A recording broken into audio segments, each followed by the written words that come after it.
Good evening, everybody. You're very welcome along to the April Isolation Dallara F3 Championship, round number 1, live from Spa Francorchamps tonight. It's an interesting time of year. We're all stuck inside, wondering what the hell to do in this time of quarantine with the coronavirus rampaging around Europe. But we find some solace in sim racing with a brand new F3 Championship, Isolation April, brought to you, of course, by Apex Racing TV. My name's Jack Canan, Sammy Lakuma watching on production, and Sam Fitzpatrick also in the box with me as well. Sam, sim racing in its golden era right now. We're seeing a lot of drivers take to the tracks virtually, so it's always great to see these drivers go at it on track in a sim racing championship. Absolutely, and I'm sure these real-life drivers, many of which I'm sure viewers will be very familiar with today, I'm sure they're absolutely thriving on sim racing. It's the closest thing that they can get, and especially on iRacing as well, the absolutely best competition. So will be fantastic to see how these guys match up. There's a fantastic correlation between real-life pace and sim pace, and sure, there's a little bit of egos at stake as well, so that will be desperate to get a good start to this 5-round championship. Yeah, so this April Isolation put together by Enzo Mucci, of course, a driver coach, and there's a lot of drivers coming from so many different disciplines of motorsport as well. So this is almost a motorsport World Cup in a virtual sense. You've got drivers from FIA Formula 3. You've got them from CIK FIA karting, Kasper Stuka leading at the moment, European Road Tax, IMSA Michelin Pilot, Super Formula. You've got them from DTM, Formula E, Formula Renault, British karting, Porsche Super Cup. I mean, there's just an endless list here. And Sam, it's going to be really interesting to see who out of these guys is going to be the quickest, because then that may show how much talent is out there in the junior formulas. Absolutely. I mean, it's rare that you get a situation like this. Most of the time we see drivers who never share the circuit with one another, certainly not in a proper straight fight. And of course, all the cars in this series are going to be absolutely identical. You've got different setups, and that does play a part. So if you've got a few good teammates, then that's going to help you out.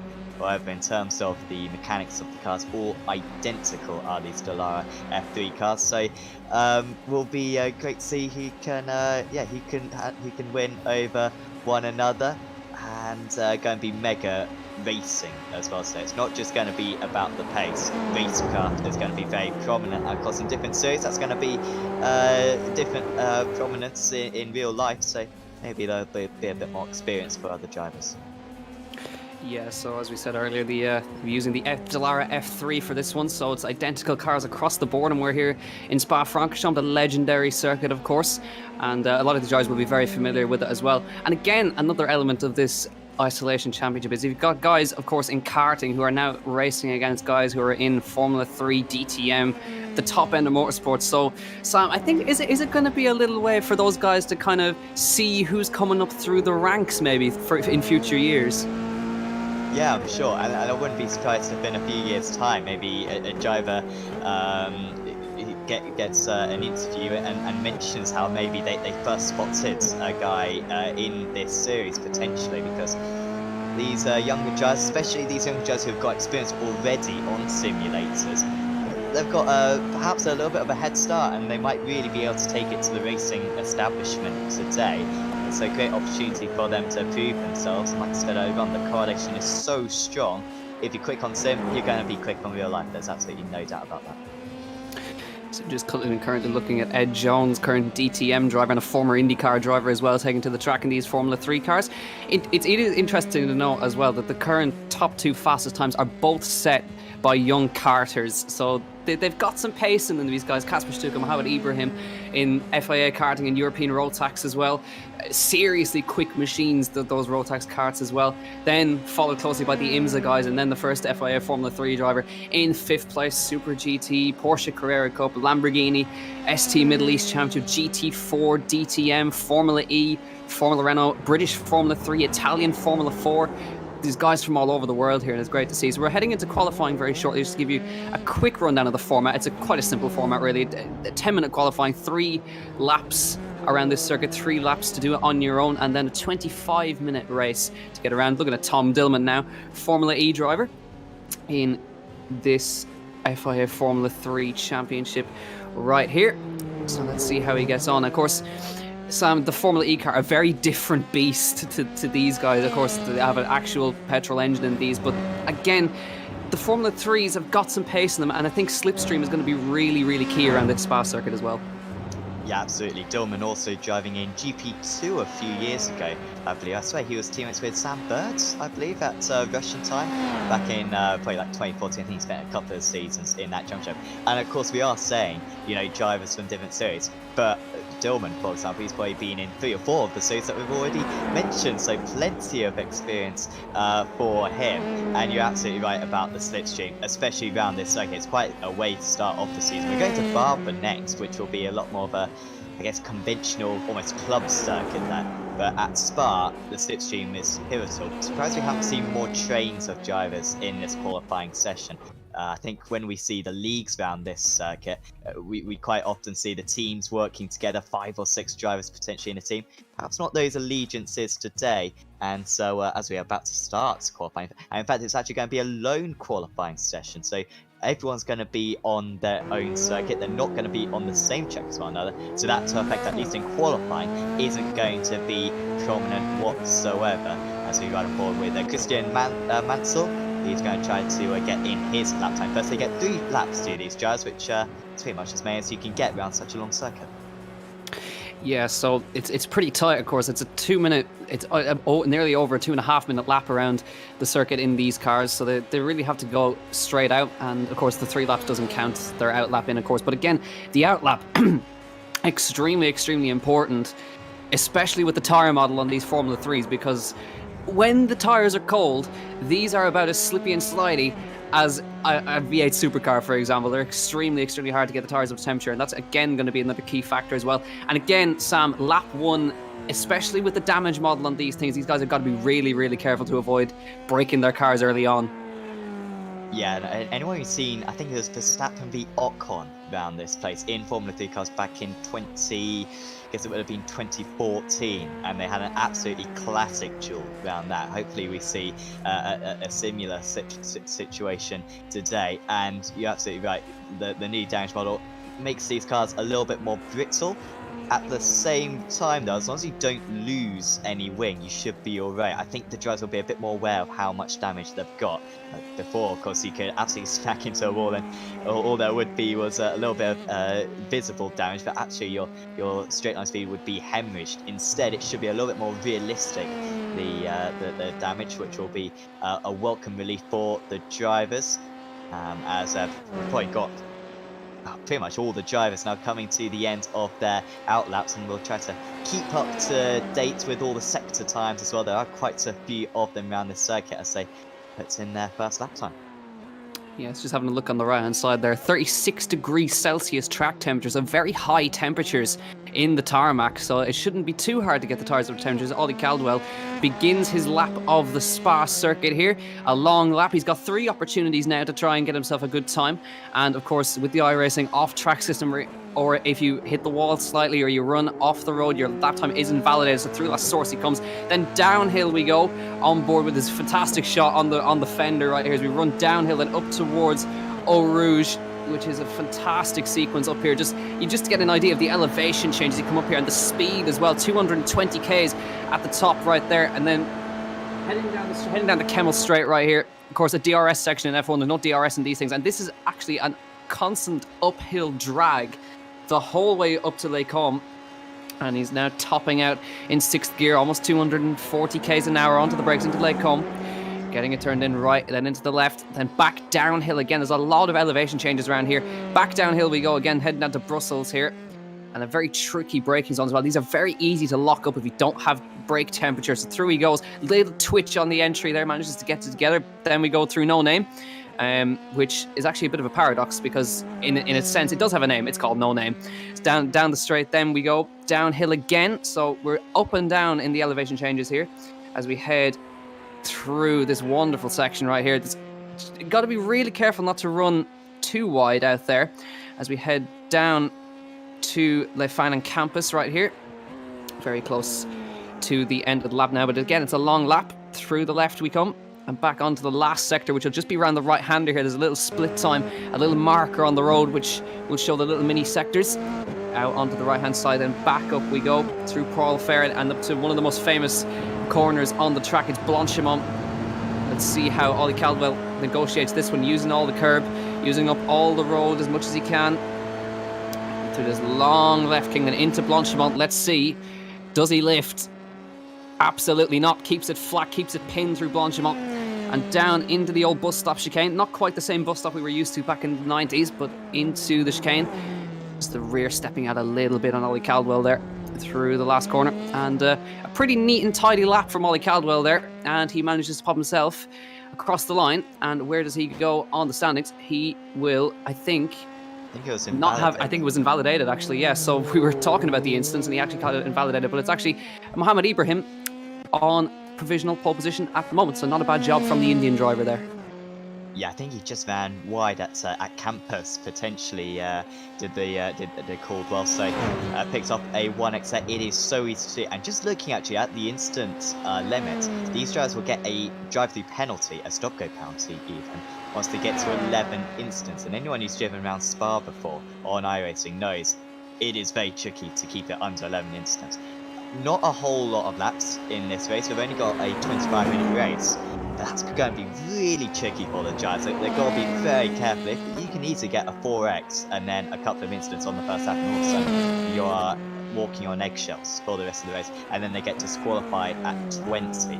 Although I don't think that would be quite as much of an issue. So really watch out for that one. The drivers have got to keep the car in the within the white lines if they are going to be just finishing the race later on. And of course in qualifying, if you do pick up a 1x at any point of the lap or slow down, then your lap time will be invalidated. And with only 3 lap times and with 40 plus drivers, that can be the difference between front row start and perhaps finishing on the on the back row of the grid. So you'll be mega careful. Charles Colette is out there for the Brazilian driver, Formula Renault driver as well. Like we said a few times, so many different series being represented today.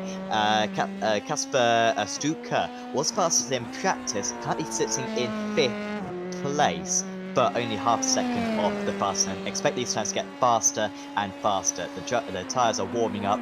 This second and third lap should be in the absolute prime for these Formula 3 cars. Yeah, so there goes Kasper Stuka across the line. See if he's going to make an improvement on his lap this time. Doesn't look like it. Pops up, he improves he actually falls and he improves his lap, but now there's a raft of improvements coming in as we have a new provisional pole sitter. Well, as soon as I said that, Mohammed Ibrahim improves again to a 212.777. Lucky for some, as Izam pops into second, Bortoletto third, and then Sasha Finestras pops into second. So now the Formula 3 drivers should be showing how good they are in these Formula 3 cars. It is their own car, of course. The FIA Formula 3 car is totally different to what it was back then. But yeah, Sasha Finestras in second place behind Mohammed Ibrahim, and they're coming on to close to their final laps now. But it is currently in the kind of motorsport battle. It's still the karters ahead of the ahead of the Formula drivers, which is quite interesting. So it's a Super Formula, Super GT, then the Lamborghinis, and Italian F4 after that, then Formula 3, Formula Renault, Formula E, DTM, and then GT4 and Blancpain Sprint and Endurance. I mean, there's 10 different forms of motorsport there in the top 10, Sam. That's absolutely fantastic. Yeah, it really is phenomenal how these drivers have adapted to this sim. Shows the amount of hours as well that they've put in. I think that they're all so competitive. I think sometimes drivers can jump in and maybe not put in the hours, and of course it is very similar to the real thing, but you do still need to put in a bit of time. These guys are taking this seriously. They want to win. And anyone who hasn't taken it seriously in this round 1, I'm sure will take it very seriously for round 2, because they have seen the opposition, and any complacency, I'm sure, has gone out of the window. So Ibrahim so far has had an answer to everything, and 2/10 of a second gap. I mean, usually that would be tiny. It's surprising how large that is, even though this is a massive circuit. 2/10 feels like night and day with the rest of the gaps we have down the order. So going to be tricky for anyone to get close. Here comes Ramez Azam, though, the Canadian driver. Can the Lamborghini driver get to the top of the standings. Yes, he can. And it's by Oh. thousandths of a second. I'm just looking, sector 1 times were identical. I mean, pretty much for the entire lap, they're identical. A few hundredths of a second through each of the sectors. However, Azam is on pole position at the moment with 40 seconds to go. These are the drivers' last lap times that they can put in. Finestras, he stays in 3rd position at the moment, and Ibrahim seems to have towed back to the pit. So Ibrahim, who was leading the whole qualifying session, just gets done right at the end, and he'll be starting in 2nd place. How amazing is that? You get pips around a circuit of this length by 1,000th of a second. That is just that is half a front wing. That's unbelievable.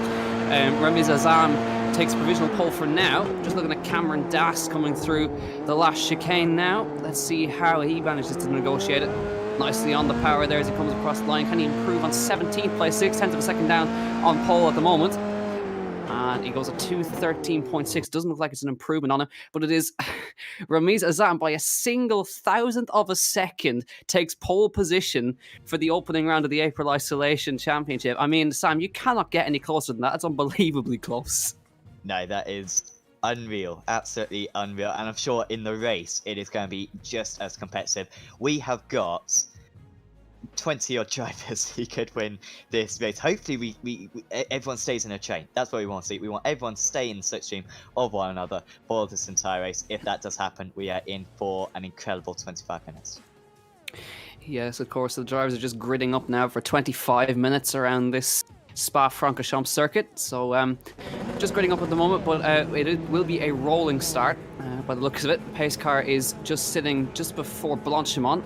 So it is Ramiz Azam ahead of Mohamed Ibrahim, and then it is Sasha Finestras, Charcola, and then Bortoletto, Ed Jones, Tom Dillman, Ye Ife, Liam Lawson, and Jonathan Hoggard in 10th place. There's still 40 cars and a lot of drivers still to come, of course. We'll see how they manage to go through the field here. But it is the Canadian Lamborghini driver of Ramiz Azam by 1,000th of a second over Mohamed Ibrahim, who led, as you said, the entirety of qualifying right up until the very last moment. So we're really hoping that these guys stay in a train, because, Sam, I think we've got a really, really, really tasty battle on our hands. We really do, and we'll be interested to see what the drivers do in terms of aggressiveness at the start, because experienced iRacers, experienced drivers in this car, they won't fight at the start of the event. These guys are going to be a different amount of experience levels on the sim. In real life, you'd be a bit more aggressive, I think, than in the sim. However, will they go for a big lunge into someone, or will they just stay behind 5th or 6th position? Don't need to gain any places on the first lap. I'll catch them up later on. So we might see, like we saw in the World GT Championship, for example, yesterday, just the top 6 and 7 working together, pulling away, not fighting for the first half of the race, or we might see everyone go for the lead straight away. Different mentalities out there for the pro runners, I'm sure.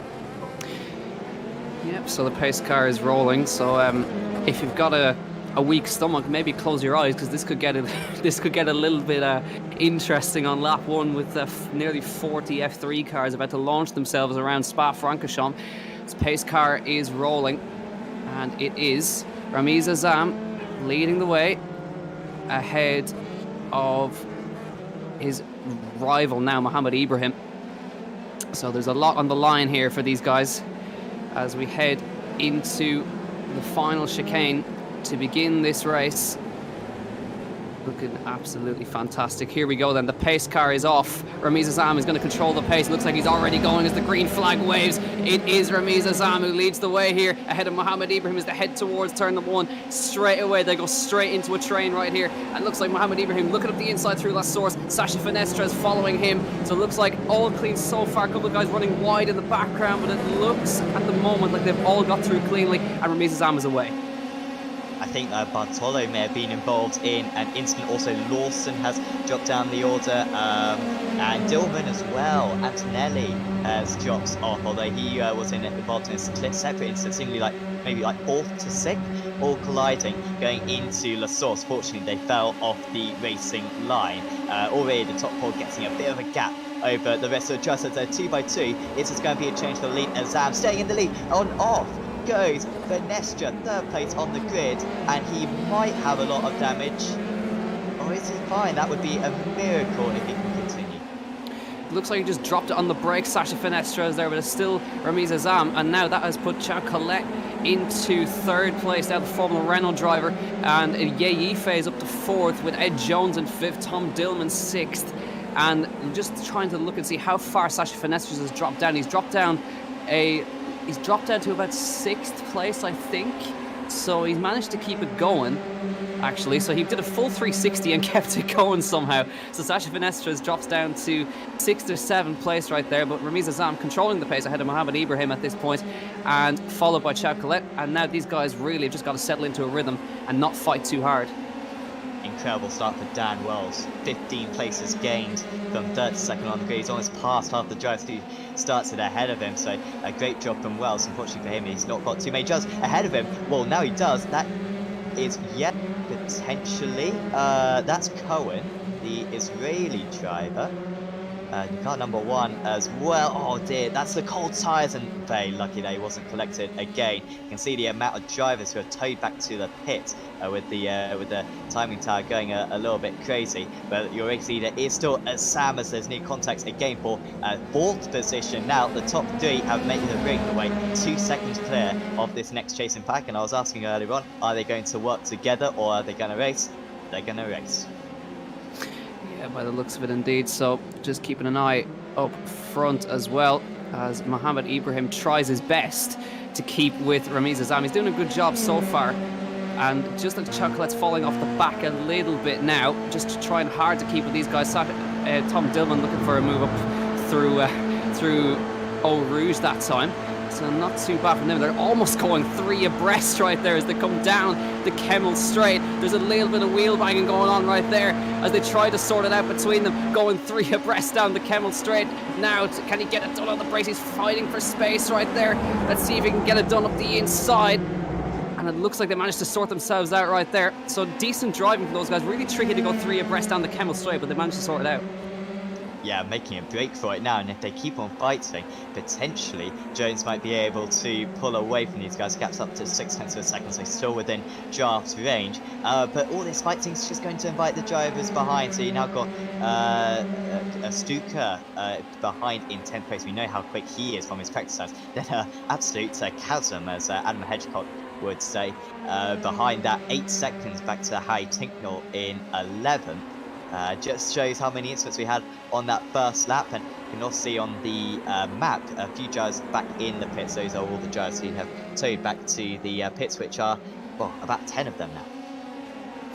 Yeah, so here is Alfred Nilsson as he's involved in a battle in the midfield right here. So there's a lot going on. Looks like Liam Lawson has unfortunately retired from this race. Unfortunate to see him gone, but these guys continue to fight as they come down towards Blanchimont. Kasper Stuka looking up the inside now. Can he get it done through Blanchimont? That's really brave stuff as he tries to get through up the inside of Blanchimont. There's going to be wheel banging there, but they managed to sort it out, and that looks like Alfred Nilsson has had to go wide to avoid that one, and they come down towards the bus stop chicane, and Kasper Stuka looks around the outside of the car in front of him, looking up the inside. But now, there's contact in front. There's total carnage. 1, 2, 3 cars involved. Yeah, Yife is involved in that one, and now that has bent his front wing up front. But that's a total disaster for those guys. Alfred Nilsson, a victim in that one, and they managed, unfortunately, Kasper Stuka, who led all the way through practice, is now out of this race.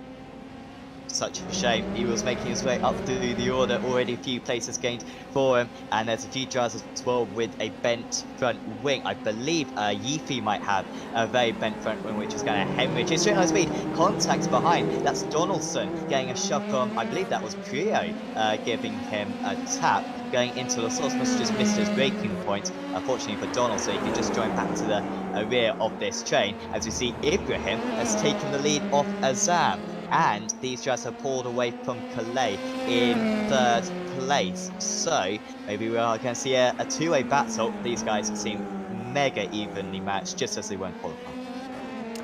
Yes, indeed. So Mohamed Ibrahim, he's now in the lead, actually. So he's actually taken the lead from Azam. So we didn't quite see that move, but he's managed to get ahead. And now let's see if he can pull away. But I think there's going to be a lot of chopping and changing in this one, with guys trying to get the upper hand on each other. So maybe just sizing each other up a little bit. Maybe Azam just letting him through just to see if he can follow Mohammed, because Mohammed was the pace setter the whole way through qualifying, and we know how evenly matched they are. There was a thousandth of a second between them in qualifying. Chao Colette trying to follow. Ed Jones is now fourth. Sasha Finestras, even after hitting a full 360, is still fifth in there. And then Yife, after contact, is seventh. Then Harry Tinknell, ninth. So there's a lot of guys gaining a lot of places thanks to the contact. But now we look at Ramiz Azam down towards Bonchma. Look how much the slipstream is helping him here as they run towards Bonchma, but now he's going to have a wash of dirty air as he comes through here, but he's still closing up. I think he's lifting out of the throttle there just to make sure that he can get through there. So coming up to the bus stop chicane, he's not on full throttle there, and for now I think he's just going to try and hold and follow Mohammed Ibrahim here as he tries to size up his opponent here. Yeah, I think so. He'd love to win, but second place is still going to be good championship points. And that's what these drivers will already be thinking about. Tinknell moves up to 8th place. How many places has Tinknell gained? 20. Gosh. Unbelievable. That is remarkable. And coming into the pits behind Tinknell was Yifi. So yeah, I saw that he got damage from that incident at the chicane 1 lap ago. Had front wing damage, and I think that's been causing him about 5 seconds a lap lost. Might even have some steering damage.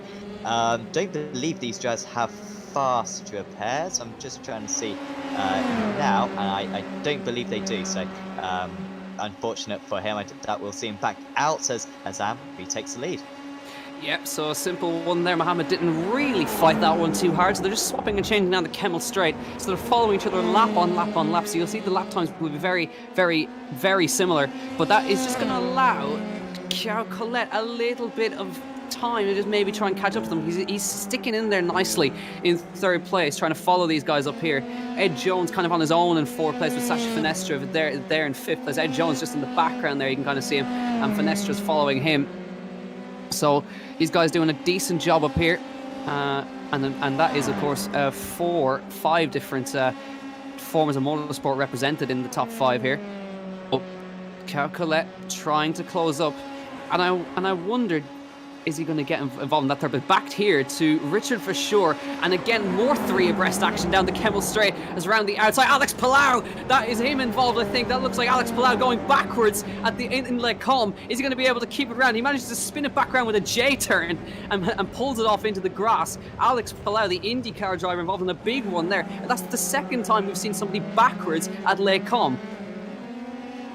Yeah, contact, and that was Daz as well, who did remarkably well to take evasive action. That was Cameron Daz in 22nd place, who just about managed to nip his way past. But yeah, just tiny amount of contact, but the car absolutely goes flying. Must say, iRacing done a great job with this Sancho, because that did look pretty realistic, getting a little bit airborne.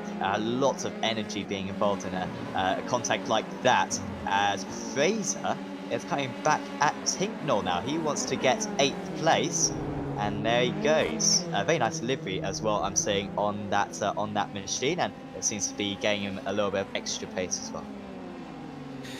Yeah, indeed. So a good battle between Tinknell and Billy Fraser, and immediately Harry Tinknell coming back up the inside of him into La Source, gets it stopped on the brakes. Now Billy Fraser will have the cutback on the exit, but a good exit there that time from Harry Tinknell. Manages to hold himself in front for now. So there's a good fight going on between these two guys. So a nice job from them both as Billy Fraser tries to follow him now, but again, Harry Tinknell doing a great job. 20 places gained for them both. They started all the way down the back of the grid. Here comes Billy Fraser with a massive exit from Eau Rouge. Now he's on the outside as they've run up the hill at the Kemmel Straight, and he will have the extra speed as they head into Les Combes for the 5th time. Billy Fraser's going to just nip in front this time, but will Harry Tinknell come steaming back up the inside? Not quite. Billy Fraser late on the brakes that time, and he holds in front. And a really good battle. I think it's going to go to the flag between these two. Yeah, I wonder if this is the fastest way though for these drivers to race. Tinknell actually just set a 16.8, so I wouldn't be surprised if he had a mistake on the last lap, almost contact between the two of them. They are, well, they're 5 seconds behind Payne, 2 seconds ahead of Mansell, so you need to be careful that Mansell doesn't catch up to them. And you can also see Peterson as well, not too far back. Seb Montoya, son, of Juan Pablo, of course. He's up to 20th place now. He's just got past Cameron Daz. It seems those two in a tight battle. Not too many tight battles out there at the moment.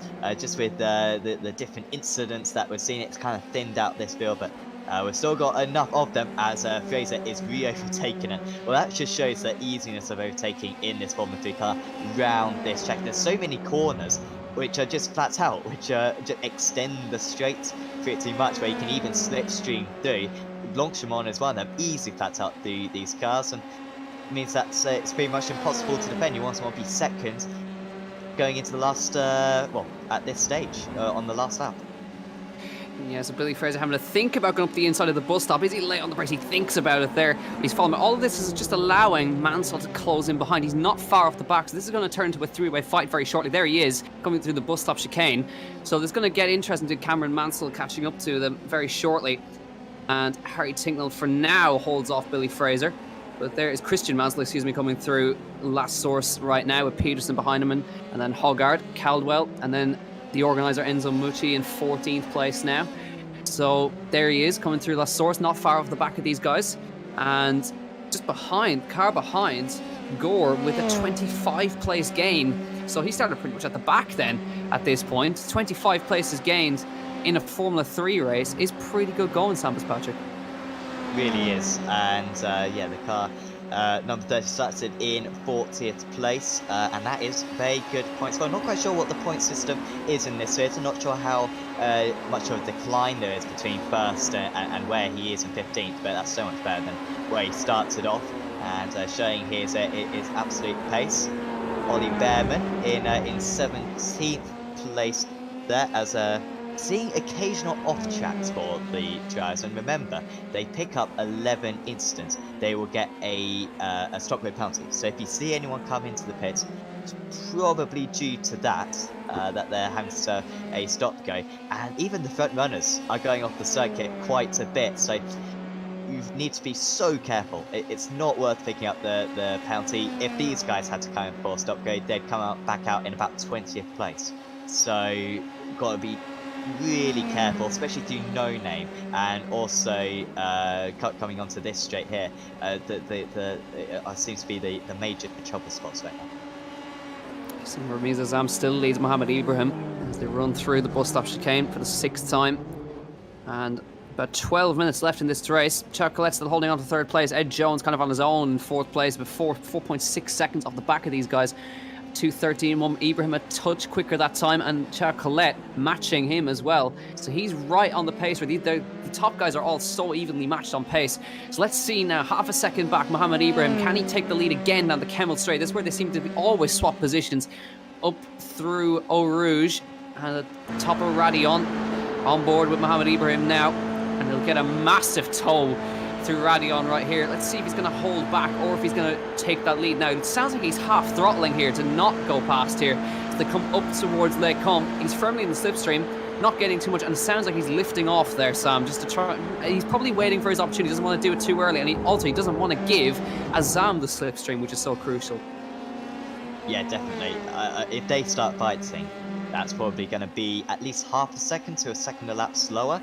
And with the amount of laps we've got, that will obviously get Collette's involved. I mean, 2 corners are fighting, and all of a sudden Collette's back into the proper slipstream, so they cannot afford to start going side by side. And also Jones and Penestras, who got really good pace right now, almost getting into the 2-minute 12s, they can catch up as well. So it really is worth just staying like this at the moment, and then probably make the move on the last lap for Ibrahim. I think that's going to be his best chance. We just saw Mansell going up into 9th place. Fraser dropping back down to 10th, and Mansell with a good pace as well. He's catching up to Harry Tinknell, so might be up into 8th relatively soon. And then we've got this battle with Peterson in 11th. Hogarth, who started up in the top 10.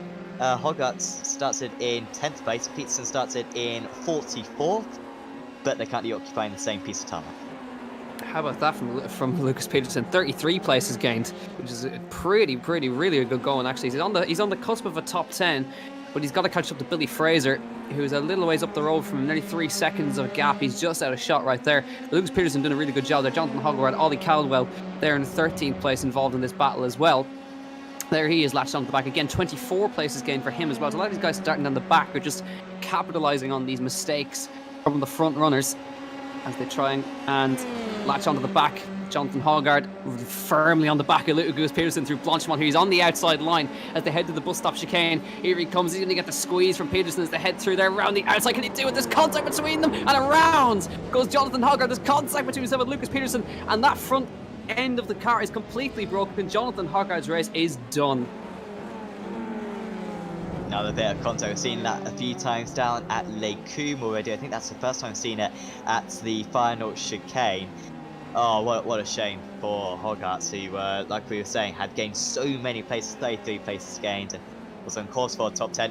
Not going to happen anymore, and there's so many drivers who I'm sure will probably win races later on in the season, or fight for races later on in the season. When you drop as many points as this in the first round, there is a drop round, but you're putting a lot of pressure on yourself for the remaining rounds of the championship to be absolutely perfect, as many of these drivers who have had a troublesome day already have had. Yep, so Yife trying to recover. Of course, he was caught up in an incident earlier as well, so he's trying to recover after the broken front wing. He's been into the pits already, repaired that car, back up to 16th place now. He's got past Ollie Bierman, and now chases after Donaldson up ahead of them. So you can see there is how many drivers have been into the pits already. So you can see the top 15 have not been in at all. Yife has been in, Richard Verschoor has been in, Sebastian Montoya, Cameron Dast, Sebastian Prio, and all those guys have all been in for stops, and a couple of DNFs as well for the drivers. It's a little bit unfortunate, but not long to go on lap 8 as we head into just past 17 minutes gone in this 25-minute race, and the battle up front is still very much on between Azam and Mohamed Ibrahim. So there's a very, very interesting battle, of course, going on between those guys. So we'll see how that progresses. We'll see if Yife can recover any sort. And again, Sam, a trait of a racing driver is you've been involved in an incident. Trying to get your head back in the game after all that is extremely tricky. Yeah, getting back into the rhythm straight away is mega tricky for drivers who got to stay composed, and I think that's something that sim racers in particular, particularly new sim racers, really struggle with, to stay cool and collected when you do get hit off. I think these real life drivers, perhaps they're going to be a bit more relaxed. You'd hope at least in this situation. I'm sure they are very competitive, but hopefully they're a bit more relaxed and will be able to compose themselves and get back out on circuit nice and quick. Ibrahim might go for the lead here. No, he lifts off. Azam still in the lead. Colette maintaining the gap. Not sure if he is within draft ranges, Colette, but I think he'll be involved in the fight at the end of the race, because I imagine Ibrahim will probably go for the move on the last lap into Les Combes, and if they do go side by side through Les Combes, then that will bring Colette back into the battle for perhaps a last corner lunge. Don't think anyone else is going to get involved, but their lap times right now are insanely consistent. I don't know if we could maybe see the lap time history between these drivers, but every time I look down, it's always been 13.0s every single lap.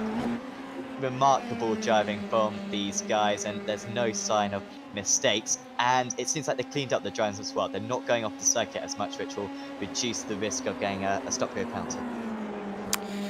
Yes, indeed. So everything looking all nice and dandy for these guys so far, and we continue around as these guys try to sort it out between them, who's going to win this race. And not long to go at all now, and it's going to be interesting to see, because the gap between Ramiz Azam and Mohamed Ibrahim has just been, they've been nose to tail for the entire race so far, and it's really anybody's guess as to who was going to come out on top here. So Ibrahim's been following Azam for a long time now, so we'll see when is he going to make his move, because that's again another trait of a racing driver, is picking your move at the right time, at the right place, especially around the track that has such a large slipstream effect. Yeah, so we've got 3 to go. Now, if you were Ibrahim, when would you do it? Would you do it on the last lap? Would you do it on the penultimate lap? And if so, what corner would you try to overtake? Well, of course, you don't want to give him the slipstream down the Kemmel Straight, ideally. So ideally, you'd want to leave it till the very, very last moment, which is the bus stop chicane. So it'd be interesting to see if he's going to leave it that late and see what happens. Because again, if you're that close coming on to the final lap, then you really want to minimize the slipstream effect. So ideally, for Mohamed Ibrahim, he wants to keep himself close the whole way up through Blanchimont and latch onto him into the bus stop chicane and throw it down the inside, and let's see what happens. But we'll wait and see what is to transpire there, and we wait with excitement as to who is going to win this opening round of the Isolation Championship. Yeah, and this is pretty much the closest, certainly the tensest battle out on circuit. So Peterson and Gore, you can see on the timing tower on the left side of your screen, they are quite close. Of course, you can check out the live timing in the description below, certainly if, yeah, I think you can, regardless of what platform you are watching, as a little bit of a draft breaking. I'm sure that's what Gore will be saying that is, and Yippee can't get past. Now he goes in for it into Lake Coombe, but not a big braking area in these cars, and gets stopped on the second part of Lake Coombe as well. Round the outside through the third part, can he get his car far enough ahead? It's not a long run down into the next corner. Of course, around the outside here, you got to go a much longer way. Nips his car down the inside, and it was a very small gap. He went for it, and a massive amount of damage for the pair of them. And Dev Gore, well, he tried to go for the cutback, and he is going to have to try at least to limp that car around to the finish to at least score a smattering of points, but was a very risky move to go, seemingly. Yeah, just didn't really pay off for that time. So unfortunately for those guys, the race is now over. And of course, championship points in such a short championship rounds, with a low amount of championship rounds, should I say, that is not what you want to happen. So Gore, unfortunately, now having to try and limp back to the pits with a broken rear wheel is not absolutely ideal, but it is still Ramiz Azam from Mohamed Ibrahim up front, and we've said that a lot because it hasn't really changed at all for the entire race. So Mohamed Ibrahim is trying his best to get past Azam here, but there's not long to go, and he's really running out of time, because about 2 laps to go now, Sam. As we said, he's got to be thinking about maybe he's already sizing up his move on the last lap into the bus stop chicane. We'll have to wait and see. Yeah, I think so. If he wanted to be, I'm sure he would be closer than this 6 per second. Personally, I get really nervous, and I quite like to get ahead before the last lap, just in case I make a small mistake and drop a couple of tenths per second. Then you could potentially lose yourself the chance. So I think probably Lacombe on the last lap, probably the way to go. I think Ibrahim, I think, is the favourite right now, because he's the one controlling this. Azam is just by himself. Ibrahim has been thinking about what he can do for the last few laps, as Finestra is off. He was in 5th position, he's dropped down to 6th, and how that car is still going, I do not know. Remember, he spun at Les Combes on the first lap of the race with contact as well, and this is how he lost it through No Name Corner and somehow misses the barrier. He is, I mean, go on Strictly Come Dancing, mate, because those pirouettes are beautiful. That's the second time he's pulled off a wonderful 360 there, Sacha Finestra. So he's becoming quite a master of that one. Backwards in Les Combes on lap 1, manages to get it going again, and then through No Name, drops it through No Name, full 360, gasses it up and keeps it going again. So he's still in that top 10 somehow, as we now are about to start the white flag lap. Hold on to your hats, ladies and gentlemen. Mohamed Ibrahim versus Azam for the win. Chav Colette is not far off the back of these guys either. The white flag is going to wave for this one with 24 minutes gone. This will be the last lap of the race as they come across the line. So again, identical lap times, exactly 100 separating them that time. So it is the Lamborghini Trophy, and miles off the circuit goes Azam right there. That's going to be an off track for sure, as he tries to maybe gain an advantage maybe through the first corner, excuse me, trying to get a better drive up towards Eau Rouge and Radion. Perhaps a little cheeky little tactic from Azam right there, trying to get a better run. And I've seen him go off the circuit a few times in this race, so I can't imagine he has that many instants to spare. Remember 11, and you get a stop go. You know what, he's almost broken the draft. I think Ibrahim has left this too late, and he's still 7 tenths of a second back. He did get within 3 tenths of a second though at Blanchimont. just doesn't seem to have the same straight line speed at the moment as he had earlier on. Ibrahim, maybe the slipstream kind of loses effect by about 0.6 of a second because nothing gained down the up the Camel Straight, and all of a sudden now looks like Azam is the favourite to win this race. Colette still too far behind, it seems, as off the circuit again is Azam, and he really cannot have many of these incidents to spare. I think almost take these results provisionally, because I wouldn't be surprised if he gets a post-race penalty perhaps, but well, if he gets 10th, then no penalty whatsoever, and he would have absolutely nailed it as he comes to the second half of the lap, still with a 0.7 of a second lead. It's going to have to be an incredible next couple of corners for Ibrahim to get him into range going onto the final straight. Well, now we look at Sebastian Montoya versus Cameron Dass as they come down the Kemmel Straight, wheel banging. Montoya does contact down the Kemmel Straight, big accident. Sebastian Montoya, Cameron Dass is upside down on the Kemmel Straight. What on earth was going on there between those guys? That was a huge squeeze from Montoya across right there.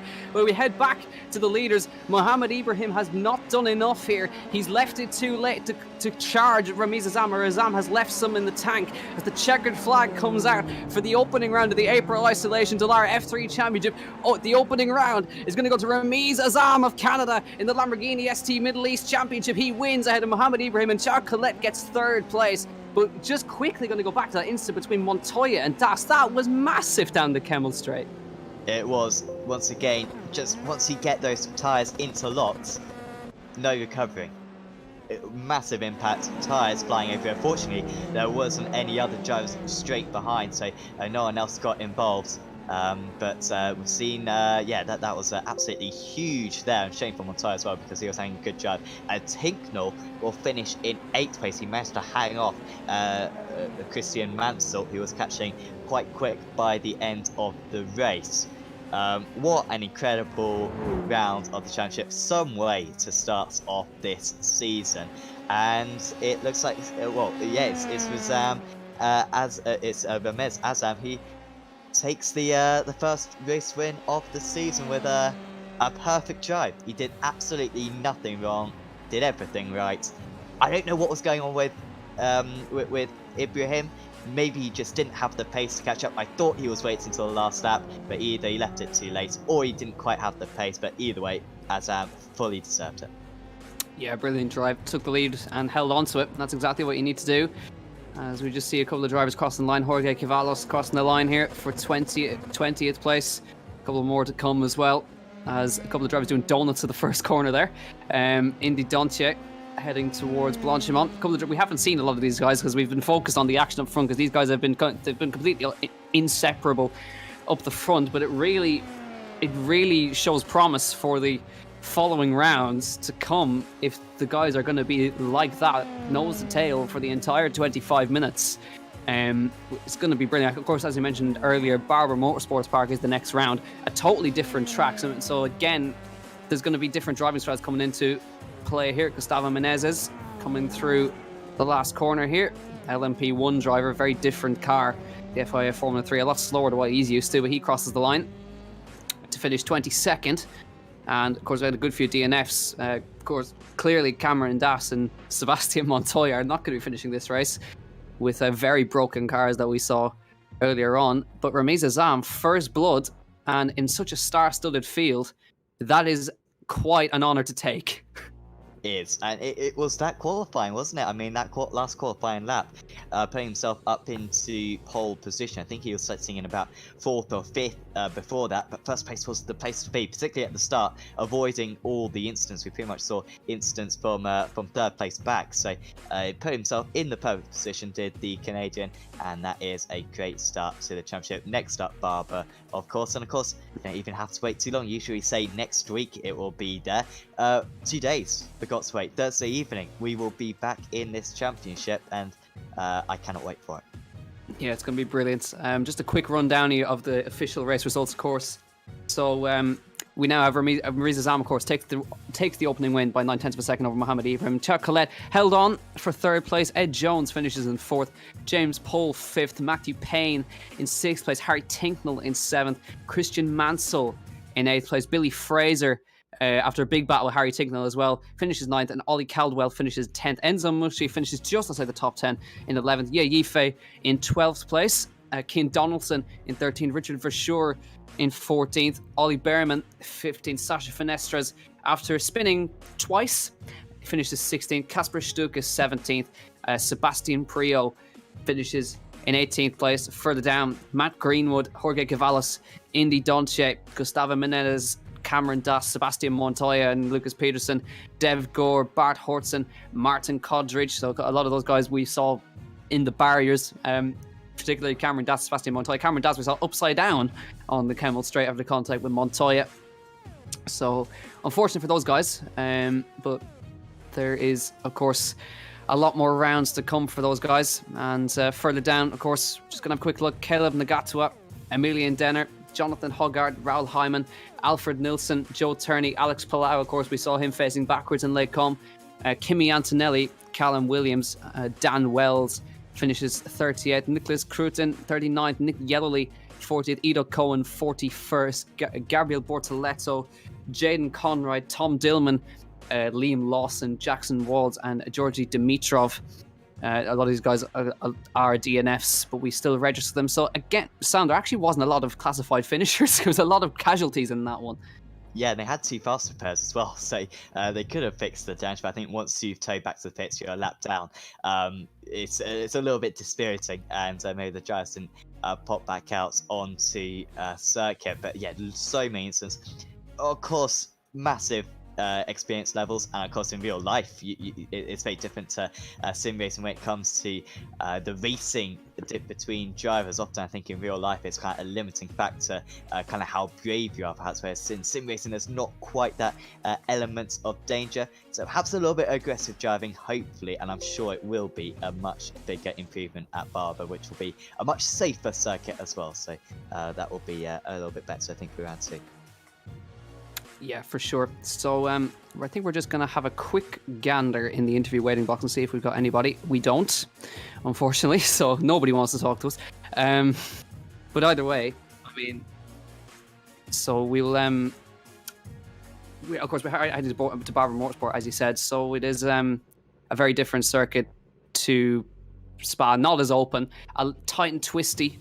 And I think perhaps Ed Jones, Alex Palau, IndyCar experience going to come into play there. They're going to know their way around the circuit in real life, so they'll know the ins and outs of that circuit. So it is, again, real life experience will come into play here. Yeah, and it's not the circuit that we visit that much on iRacing either. So even the drivers who have put in a few more hours on iRacing in the past probably won't be experts on that track, unlike this place. So if anything, it will be a bit more even playing field, I imagine. It will be quite fresh for everyone. Then after that, we go to Silverstone GP. That'll be much more of a similar circuit to this. I remember seeing these F3 cars actually at Silverstone when I saw the World Endurance Championship a few years ago. That was 2017, I believe. So that'll be round 3, and then we've got Road America, Montreal, and Road Atlanta as well, which will be pretty great. We nearly had a chat with him earlier on, and he's come back. I think we are going to have a talk with Alfred Nilsson coming up. Yep, let's drag him in. Alfred Nilsson, welcome to the commentary box. A pretty crazy race, a lot of casualties, a lot of DNFs, but how was the race from your perspective? Well, from the beginning it started quite well. It was a bit messy into turn 1, but managed to get going, and then on the second lap in the bus stop chicane, there was a bit more mess, and I got involved in that. So yeah, a bit sad, but we'll come back stronger to Barber. Yeah, so of course you're used to driving a GT4 car rather than an F3 car, so obviously it must have been difficult to maybe try and adapt to the different driving style that the F3 requires. Yeah, it's a quite big difference, especially the F3 car is a much lighter car and requires a bit different driving style. So of course there's a change, but I think I've managed to get around it quite well. Yeah, and of course we're all stuck inside now because of the coronavirus situation. So apart from sim racing, what have you been doing to pass the time? Well, sim racing is of course, the main focus right now. But then just trying to keep myself in shape, doing workouts at home, and yeah, just try to prepare as good as possible for the upcoming races. So, as you mentioned earlier, Barber Motorsports, the next track on the calendar. How are you feeling going into it? It's a very different circuit to Spa. Yeah, I haven't driven it so much, but yeah, as you said, it's a very different track compared to Spa. But I think it would be a bit more cleaner than we had the race today. So yeah, I'm definitely looking forward to that. Good stuff. I'll pass you on to Sam if you've got anything for him, Sam. Yeah, I was just going to ask, Alfred, like, I mean, how have you found the GT4 cars on iRacing, new additions to iRacing? How would you say that compares to real life? Yeah, I've driven the Porsche GT4, and to be honest, like the difference compared to iRacing and in real life are actually very small. It's quite similar, both the driving style and how the car behaves and so on. So definitely a good practice way between the real life races. Awesome. Well, thanks for joining us, Alfred, in the comms box. Is there anyone that you'd like to thank before we say goodbye? Well, I would like to thank the ones that host these this series. It's a great series, and I think it's a great thing to do between when the situation is as it is right now. So the series host, a big thank you. Awesome. Well, hope to see you back on Thursday then, Alfred. Yeah. All right, thanks a million. So we've got another one waiting for us. I think we're going to drag in James Pull, who finished in 5th place. So let's see if we can quickly drag him in. James Pull, welcome to the commentary box. Hello. A fantastic top 5 finish right there. You must be really pleased with Thanks. that.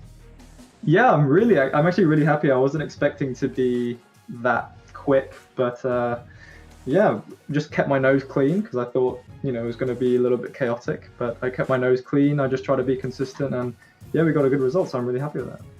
Yeah, of course, you're used to driving a very different car in the Blancpain series. So how was it trying to adapt to the F3 style of driving compared to the Blancpain? Well, luckily I had some experience in single seaters as well in real life. I drove in British F4 and British F3, so I kind of understand how the car works. But it is definitely quite a lot different, especially not having ABS is quite a big change. But I practiced a lot, and I do a lot of iRacing as well, so I was lucky to be able to have a good feeling for F3. Yeah, and of course, he didn't mention you just drove an F3 car. How does this iRacing model compare to the real-life F3, in your opinion? It's kind of a bit... Everyone has different opinions. My opinion is it actually feels quite nice. It feels pretty realistic. The only thing that I would say is the tyre models maybe not as realistic as it is for maybe the GTE and the GT3. But actually, like, the feeling of the downforce is quite good as well for the brake and stuff like that. The amount of brake force you can use at the initial peak when you have lots of downforce, it feels pretty realistic in my opinion. And it's only the times where you like overslip the tire, or if you over push a little bit too much, that's when the tire model just sort of feels a bit weird. But for the most time, it's actually quite accurate. So, of course, Thursday we're heading to Barber, which is a very different circuit compared to Spa. So how are you feeling going into that one? I'm kind of nervous, to be honest, because I've only driven Barber a couple times. I've only done a couple laps around there, and it is a really difficult track. It's one of those where if you make a mistake, you're going to be in the barrier. So it's going to be tough, especially with 40 or so cars on the grid, especially with really high downforce as well, because following other cars, you'll probably lose a lot of downforce. And that track is quite hairy, I'd say. So it will definitely be interesting. It could make for some really interesting racing. Brilliant stuff. I'll pass you on to Sam Fitzpatrick, see if he's got anything for you. Yeah, Awesome. we were talking earlier on about the range of drivers in different series in this championship. How is it racing against, Andy Pure and all these drivers who are in championships, maybe more experienced than you and also much less experienced than you in some cases? It's really great, honestly. That's one of the things about sim racing that I love so much, is that no matter what you do or who you are, you can come into the sim and be fast and race against people that may be in F1 or F2, etc., GT3, and it's really interesting. A lot of the people that sometimes you might expect to be really quick because they're quick in real life, they might not be as good in the sim, but you might also have people that aren't as fast in real life, but they're rapid in the sim. And it's sort of like a level playing field for everyone. That's what it's so sim racing is so great for that sort of thing. And obviously you can do as much of it as you want. So it's really a privilege, I think, that we get to, even during this hard time in this lockdown, we all get to come together and race together on a simulator. It's a really touching and it's a really cool experience, where everyone can just come and do their own thing. Yeah, definitely agree with that one. And of course, now 5th place in this first race. You're certainly in the championship hunt. How much does this championship matter to you? Because with the current situation, of course, as we said before, this might be almost one of the biggest motor racing events that you do this season. So how important is it for you to fight for the title? Well, I do genuinely really want to win. I think there's a lot of drivers in this series that I'd be quite proud of if I beat in the championship, and I could take that with quite a lot of pride. But we'll see, because at the moment this is basically my main championship of the season, and I don't know whether I wouldn't consider myself a fantastic sim racer. So I think there's definitely a lot of other people that are better on the sim than me. But I definitely want to try and be fighting for a shot at the championship, because as a driver, I crave that competition and I crave that adrenaline and feeling of doing well and victory. So I'm definitely going to be giving it my all. So we'll see. Absolutely. Well done today, James. You're absolutely superb out there. Thank you. Appreciate it. Today. And is there anyone you'd like to give a shout out to before we let you go? Shout out to my Twitch stream, my Twitch chat. They all supported me during that race, and the ADD management guys that we did a lot of prep for this race, sorry. And my girlfriend supported me a lot as well. So yeah, thank you guys. Awesome. And thanks to you guys and Enzo for creating this and commentating during this, because this was a really cool experience. So thank you guys. Thank you very much. And our favourite driver there, James. So you got yourself a lot of bias for the rest of the championship. We'll see you on Thursday. All right, guys. Take care. Stay safe. So, he's our new favourite. Yep. So lovely to hear from Alfred Nilsson and James Pohl there, and both going along similar points there, that sim racing is kind of, even though it's almost a kind of polar opposite. Even though we're in isolation, there is an element of community there, and they seem to be loving that.